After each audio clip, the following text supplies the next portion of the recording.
حضور پاک صلی اللہ علیہ وآلہ وسلم کی قتل کی سازش کن لوگوں نے کی؟ کس یہود نے حضور پاک صلی اللہ علیہ وسلم پر اوپر سے چکی گرانے کا ارادہ کیا؟ عمر بن امیہ زمری رضی اللہ تعالی عنہ کون تھے اور اس نے بے گناہ 2 آدمیوں کو کیوں قتل کیا؟ یہ سب آپ کو بتایا جائے گا اس ویڈیو میں۔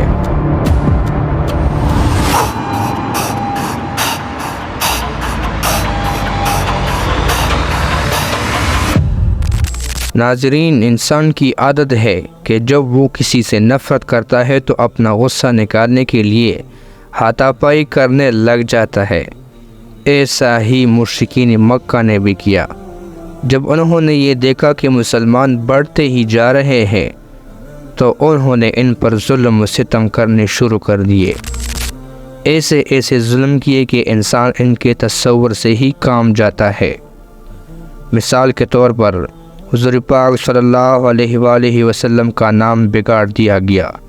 کبھی آپ کو ساحر، کبھی آپ کو مجنون پکارا گیا، طعن و تشنیع کی گئی، سڈے کی حالت میں گندگی پھینکی گئی، بیٹے کے انتقال پر آپ کو ابتر کہا گیا، آپ کے چہرے مبارک پر پتھر مارا گیا، کعبہ میں نماز سے روکا گیا، آپ صلی اللہ علیہ وآلہ وسلم کے صحابہ رضی اللہ تعالی عنہم اجمعین کو مارا پیٹا گیا۔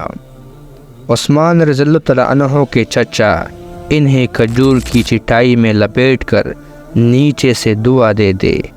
مصعب بن عمیر رضی اللہ تعالی عنہ کی والدہ نے انہیں گھر سے ہی نکال دیا۔ بلال رضی اللہ تعالی عنہ کو گلے میں رسی ڈال کر مکہ کے پہاڑوں میں گھسیٹا گیا، ڈنڈے مارے گئے، بھوکا پیاسا رکھا گیا، گرم زمین پر لٹا کر سینہ پر پتھر رکھا گیا، حتیٰ کہ بعض صحابہ کرام رضی اللہ تعالی عنہم اجمعین کو تو شہید بھی کر دیا گیا۔ اسلام کی سب سے پہلی شہید خاتون حضرت سمیہ رضی اللہ تعالی عنہا ہے، جنہیں اسلام نہ چھوڑنے پر شہید کیا گیا۔ ان کی ایک ٹانگ پر رسی باندھ کر ایک اونٹ کے ساتھ اور دوسری ٹانگ پر رسی باندھ کر دوسری اونٹ کے ساتھ باندھ دیا، اونٹوں کو مخالف سمت میں بگایا، ٹانگیں ٹوٹ گئی اور ایک نیزہ شرمگاہ پر مار کر آپ کو شہید کر دیا گیا۔ اللہ پاک ان سب سے راضی ہو جائے۔ مگر ان سب کے باوجود ان میں سے کوئی بھی ایمان سے منحرف نہ ہوا، اسلام نہ چھوڑا۔ اس سب میں ہماری یہ نصیحت ہے کہ ہم بھی اسلام پر عمل کریں۔ ہمارے اسلاف اور بڑے اسلام کی خاطر انہیں تکلیفیں سہتی گئی، مگر انہوں نے اسلام نہ چھوڑا، کیونکہ اللہ پاک کی نعمتوں میں سے سب سے بڑا نعمت اسلام کی نعمت ہے۔ اسی طرح حضور پاک صلی اللہ علیہ وآلہ وسلم کو بھی قتل کرنے کی بارہا کوشش کی گئی۔ ناظرین کرام، بئر معونہ کے دردناک واقعہ کہ جس میں 70 صحابہ کرام رضی اللہ تعالی عنہم اجمعین کو دھوکے سے شہید کیا گیا تھا، ان میں سے صرف ایک صحابی بچے تھے جن کا نام تھا عمر بن امیہ زمری رضی اللہ تعالی عنہ۔ یہ ان کافروں سے بچ کر بھاگتے ہوئے واپس آ رہے تھے کہ ایک جگہ پر آرام کرنے کے لیے لیٹے تو 2 بندے بھی وہاں آ کر لیٹ گئے۔ جب وہ سو گئے تو انہوں نے انہیں اسی دشمن کا آدمی سمجھ کر مار دیا جنہوں نے ان کے 70 دوستوں کو شہید کیا تھا۔ انہیں غلطی لگی کیونکہ یہ بندے وہ نہیں تھے، اگر انہیں پتہ چل جاتا تو کبھی نہ مارتے۔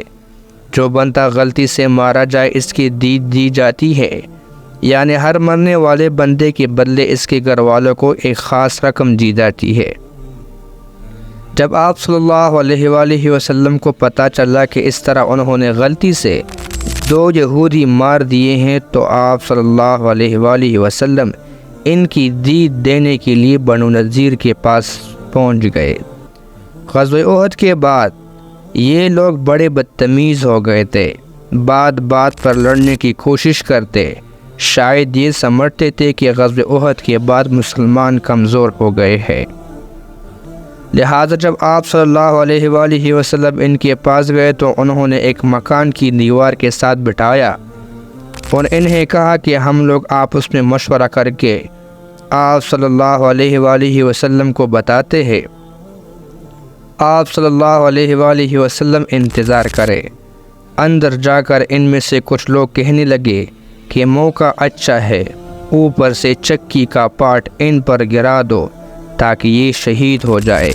ایک سمجھدار بندہ کہنے لگا کہ تمہارے گرانے سے پہلے ہی حضرت محمد صلی اللہ علیہ وآلہ وسلم کے رب نے تمہاری اس سازش کے متعلق انہیں وحی کے ذریعے بتا دینا ہے، لہٰذا کوئی فائدہ نہیں۔ لیکن یہودی نہ مانے اور جہاش نامی ایک بندہ چکی گرانے کے لیے چھت پر چڑھ گیا۔ نیچے دیکھا تو آپ صلی اللہ علیہ وآلہ وسلم وہاں سے جا چکے تھے، کیونکہ اللہ پاک نے آپ صلی اللہ علیہ وآلہ وسلم کو ان کے منصوبے کے بارے میں بتا دیا تھا۔ پھر آپ صلی اللہ علیہ وآلہ وسلم اور صحابہ کرام رضی اللہ تعالیٰ عنہم اجمعین نے ان لوگوں کو گھیر لیا اور حکم دیا کہ 10 دنوں کے اندر اندر مدینے سے نکل جاؤ۔ انہوں نے سامان پیک کرنا شروع کر دیا، لیکن بابا عبداللہ ان کے پاس گیا اور کہنے لگا کہ تم نے یہاں سے بھاگنا نہیں، میں تمہارے ساتھ ہوں۔ اس سے کین دہانی ہر وہ لوگ پکے ہو گئے کہ اب تو لڑکے ہی ہٹیں گے۔ ان کی بستی کے پاس درخت تھا، وہ لوگ ان کے پیچھے چھپ چھپ کر تیر چلاتے۔ آپ صلی اللہ علیہ وآلہ وسلم نے حکم دیا کہ یہ درخت کاٹ جلا دے۔ جب باب عبداللہ نے آپ صلی اللہ علیہ وآلہ وسلم کو غصہ میں دیکھا تو چپ کر کے بیٹھ گیا اور یہودیوں کی کوئی مدد نہ کی۔